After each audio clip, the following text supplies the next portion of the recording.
విజ్ఞాన్ స్కూల్లో వైభవంగా బాలల దినోత్సవ వేడుకలు. ఎన్టీఆర్ జిల్లా జగ్గైపేట నియోజకవర్గం. ఎన్టీఆర్ జిల్లా today TV staff reporter Chene Rambabu.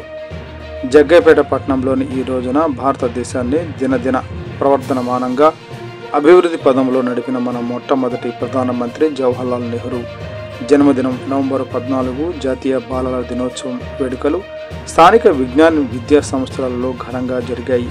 ఈ సందర్భంగా స్కూల్ డైరెక్టర్ శ్రీమతి తన్నీరు సుధారాణి మాట్లాడుతూ నెహ్రూకి పిల్లలతో ఉన్న బాంధవ్యానికి సూచనగా ఆయన జన్మదినాన్ని బాలల దినోత్సవంగా జరుపుకుంటారని, నెహ్రూ గారి జీవితంలో చాలా భాగం జైళ్లలో గడపడం వలన తన ఏకైక కుమార్తె అయిన ఇందిరాగాంధీతో ఎక్కువ కాలం గడపలేకపోయారు.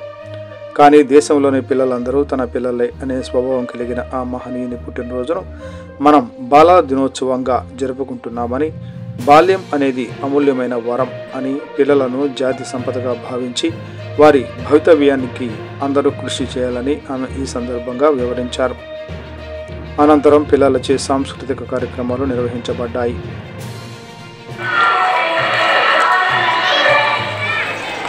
Give me a bit love.